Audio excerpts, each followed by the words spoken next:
Otep à tous, bien-aimés frères et sœurs. Karim Khan,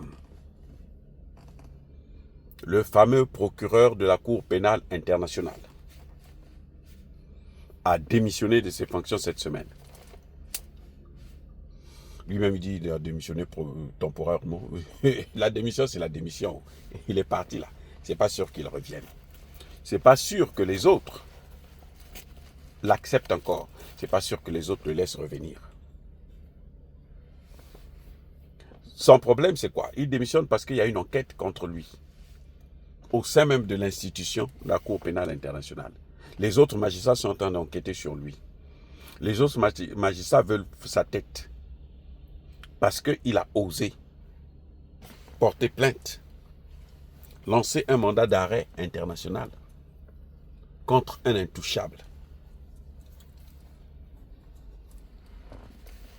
Benjamin Netta. Vous connaissez la suite. Vous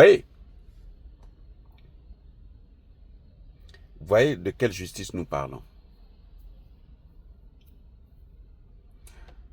Le Congo, là, la RDC, ça fait 30 ans qu'ils sont en train de subir un génocide. Tout le monde le sait. Toutes les puissances là le savent.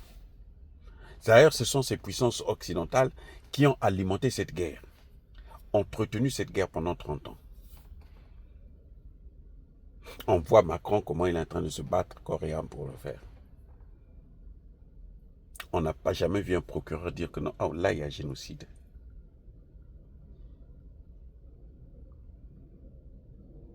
Maintenant, quand il touche là où ça fait mal, tout le monde se lève. Les Américains ont même engagé des poursuites contre lui aux États-Unis. Si le type là met pied aux États-Unis aujourd'hui, on l'arrête, on le fout en prison. Le Karim Khan là, que vous voyez là. S'il met pied aux États-Unis, Karim Khan, on l'arrête, on le fout en prison. Alors, dites-moi, c'est quoi la justice? Question. C'est quoi la justice? À quand la justice? Qu'est-ce que la justice? Vous voyez? Ça, ce sont les questions qui se posent. En tout cas, il a démissionné. Et là, l'espoir pour un tribunal pénal international pour la RDC s'éteint. Parce qu'il ne faut pas oublier que Paul Kagame est soutenu par les mêmes occidentaux là. Et eux, ils ne vont pas livrer leur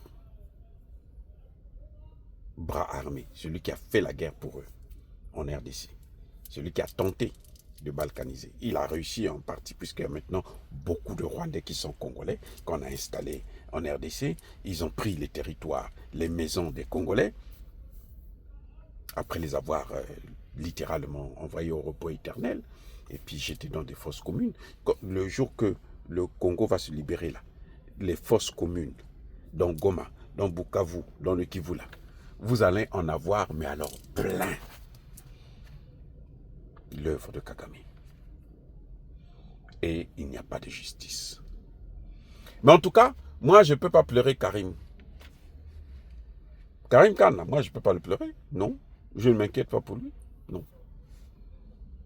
Parce que quand il fallait faire la rendre justice pour nous, les Africains, on ne l'avait pas vu. On ne l'avait pas vu. Donc, maintenant qu'il a commis l'erreur d'aller toucher celui qu'il ne fallait pas toucher, ben, nous, qu'est-ce qu'on en a à foutre? Ça, c'est son problème. Nous, on ne va pas venir pleurer pour quelqu'un qui nous a fait du mal par son silence. Tout cela, la Cour pénale internationale, nous avons d'ailleurs demandé à ce que la Cour pénale internationale puisse être, que les Africains puissent sortir de cette Cour. Ils n'ont qu'à laisser ça aux Européens, qu'ils se débrouillent avec. Oui. Donc, c'est un peu ça. Voilà ceux qui nous parlent de la démocratie, ceux qui nous parlent de la justice, ceux qui nous parlent des droits de l'homme, ainsi de suite. C'est ça, la démocratie à l'occidental. Ça, c'est la démocratie. C'est ça leur justice. Il y a des gens qui sont au-dessus de la justice, il y en a qui sont en dessous. Et ceux-là, c'est nous, et eux, ils sont au-dessus. Eux, ils ont le droit, ils ont ce qu'on appelle dans les films de James Bond, la licence de tuer, license to kill. Voilà, le droit de vie et de mort sur l'homme noir. Mais ça va s'arrêter, les amis. Soyez bénis.